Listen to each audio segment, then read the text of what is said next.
Praise the lord. మీ అందరికీ కూడా ప్రభువును రక్షకుడైన యేసుక్రీస్తు నామంలో నా వందనాలు తెలియజేస్తున్నాను. మీరందరూ బాగున్నారా?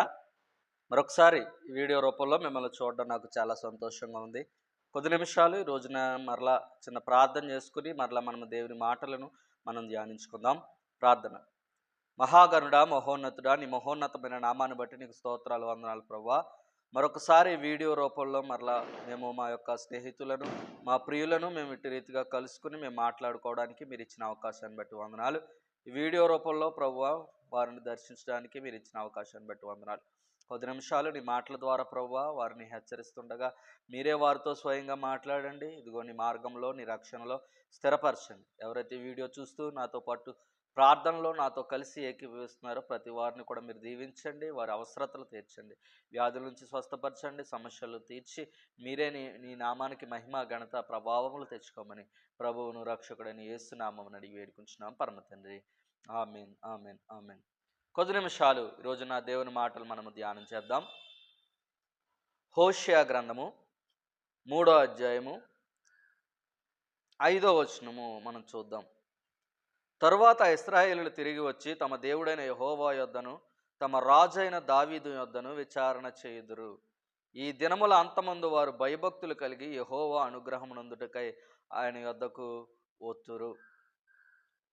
ఇక్కడ హోషేయ అనే ప్రవక్త ద్వారా పలకబడినటువంటి వాక్యము ఏమిటి అంటే, యెహోవా యొద్ద తమ రాజైన దావీదు యొద్ద విచారణ చేయుదురు. ఇశ్రాయేలు ప్రజలందరూ కూడా యెహోవా యొద్దను తమ రాజైన దావీదు యొద్దను విచారణ చేయుదురు. పరిశుద్ధ గ్రంథంలో హోషేయ అనే ప్రవక్త చిన్న ప్రవక్తల్లో ఒకరు. ఆ మాటకొస్తే చిన్న ప్రవక్త, పెద్ద ప్రవక్త అనేది ఏమీ ఉండదు. దేవుని దృష్టిలో ప్రతి ఒక్కరు కూడా దేవుని వాక్యమును తీసుకుని వచ్చి దేవుని యొక్క హెచ్చరికలు తీసుకొచ్చిన ప్రతి ప్రవక్త కూడా గనుడైన ప్రవక్తే.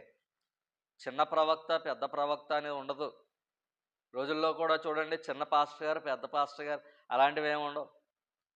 మనమే పెట్టుకుంటాం చిన్న పాస్టర్ గారు, పెద్ద పాస్టర్ గారు. పెద్ద సంఘం ఉంటే ఒక 1,00,000 మంది విశ్వాసులు ఉంటే పెద్ద పాస్టర్ గారని, ఒక 10 మంది విశ్వాసులు ఉంటే చిన్న పాస్టర్ గారని, ఒక పెద్ద కారులో వస్తే పెద్ద పాస్టర్ గారని, ఒక చిన్న సైకిల్ మీద వస్తే చిన్న పాస్టర్ గారని, మనం ఏదో ఒక తేలికపాటి భావంతో మనము క్రీస్తుని నమ్ముకున్నప్పటికీ కానీ మనము ఇతరులను చులకనగా ఒక తేలికపాటి భావంతో చూస్తాం.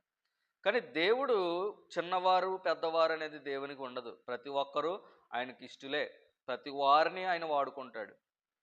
కాబట్టి ఆ మాటకు వస్తే ఇక్కడ హోషేయ కూడా చిన్న ప్రవక్త అని పేరు పెట్టారు, కానీ ఆయన చిన్న ప్రవక్త ఏమాత్రం కూడా కాడు. ఇక్కడ ఒక ప్రవచనం చెప్తున్నారు హోషేయ గారు. దేవుడు ఎవరినైనా వాడుకుంటాడు. గాడిదను వాడుకుని ఆనాడు అక్కడ బుద్ధి చెప్పినట్లుగా సంఖ్యాకాండంలో మనం చూడగలము. బిలాముకు బుద్ధి చెప్పాడు. అయితే ఇంకా రకరకాలైన జంతువులు వాడుకుని దేవుడు మనుషులకు బుద్ధి చెప్పాడు. ఎవరినైనా దేవుడు వాడుకోగలడు. ఇక్కడ హోషేయను దేవుడు వాడుకుని హోషేయ ద్వారా చెప్తున్నటువంటి ప్రవచనం ఏంటంటే, యెహోవా యొద్దను తమ రాజైన దావీదు యొద్దను విచారణ చేస్తారు. ఆ దినముల తరువాత ఇశ్రాయేలు తిరిగి వచ్చి యెహోవా యొద్దను తమ రాజైన దావీదు యొద్దను విచారణ చేయుదురు. ఇది హోషేయ గ్రంథము ఎప్పుడు రాయబడింది అని మనం ఆలోచిస్తే ఒకసారి హోషేయ గ్రంథం 1వ అధ్యాయం 1వ వచనం చూద్దాం. ఉజ్జియా, యోతాము, అహాజు, హిజ్కియా అను యోధారాజుల దినములలోను యెహోయాషు కుమారుడైన యెరోబాము అను ఇశ్రాయేలు రాజు దినములలోను బయేరు కుమారుడైన హోషేయకు ప్రత్యక్షమైన యెహోవా వాక్కు. ఎప్పుడు దేవుని వాక్కు ప్రత్యక్షమైంది హోషేయకు అంటే, యోతాము కాలంలో, అహాజు కాలంలో, హిజ్కియా కాలంలో, అదేవిధంగా యెరోబోము కాలంలో దేవుని వాక్యము హోషేయకు ప్రత్యక్షమైంది. అయితే మరి అప్పటికి దావీదు లేడు కదా. మరి దావీదు లేనప్పుడు దావీదు వద్దకు వచ్చి విచారణ చేస్తారు అని హోషేయ ఎలా ప్రవచనం చెప్పాడు?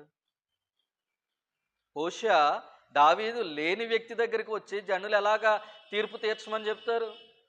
ఆయన లేడు. ఆయన చనిపోయి చాలా సంవత్సరాలు అయిపోయింది. దావీదు చనిపోయి చాలా సంవత్సరాలు అయిపోయిన తర్వాత మరలా దేవుడు వచ్చి రాజైన దావీదు యొద్ద విచారణ చేయుదురు. ఆ పాయింట్ చూడండి అక్కడ, రాజైన దావీదు యొద్ద, తర్వాత యెహోవా యొద్దను తమ రాజైన దావీదు యొద్దను విచారణ చేయుదురు. దావీదు దగ్గర విచారణ చేస్తారట. దేవుడు హోషేయ ద్వారా క్రీస్తును గూర్చినటువంటి ప్రవచనం ఇక్కడ ఒకటి చెప్తున్నాడు. ఏమిటి అంటే, ఇక్కడ దావీదు అంటే శారీరక సంబంధమైన దావీదును మనం తీసుకోకూడదు. ఈ దావీదు ఎవరంటే క్రీస్తు. క్రీస్తు అనే దావీదు వద్దకు వచ్చి విచారణ చేస్తారు. ఏ దినములాంతమందు అంటే ధర్మశాస్త్రానికి అంచెదినాలు రాబోతున్నాయి.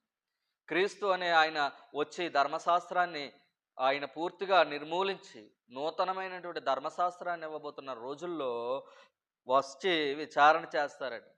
అందుకే అక్కడ మనం చూసినట్లయితే యేసుక్రీస్తు ప్రభు వారిని అనేక ఇబ్బందులు పెట్టారు శాస్త్రులు, పరిసరులు. యేసుక్రీస్తు ప్రభు వారికి వచ్చి విచారణ చేశారు. ఇదిగో ఈమె వ్యభిచారం చేస్తుండగా పట్టుబడింది, మోషే ధర్మశాస్త్రం ఎలా చెప్తుంది, మరి నువ్వేం చెప్తావు అని దావీదు అయినటువంటి క్రీస్తు వద్దకు వచ్చి విచారణ చేశారు, ఎంక్వైరీ చేశారు.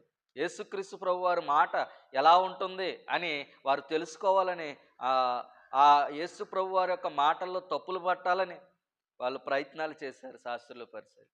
కాబట్టి ఇక్కడ దావీదు అంటే ఎవరంటే యేసుక్రీస్తు ప్రభు వారికి సూచనగా ఉంది కనుక ఇక్కడ అందుకే శాస్త్రులు, పరిసరులు రకరకాల ప్రశ్నలు వేస్తున్నప్పటికీ యేసుక్రీస్తు ప్రభు వారు అన్నారు, మనం చూసినట్లయితే, మీరు దేనిని కూడా గ్రహించలేరు, ఏ విషయాన్ని, ఏ సూచక క్రియను కూడా మీరు గ్రహించలేరు, ఒక్క యోనా యొక్క సూచక క్రియ తప్ప.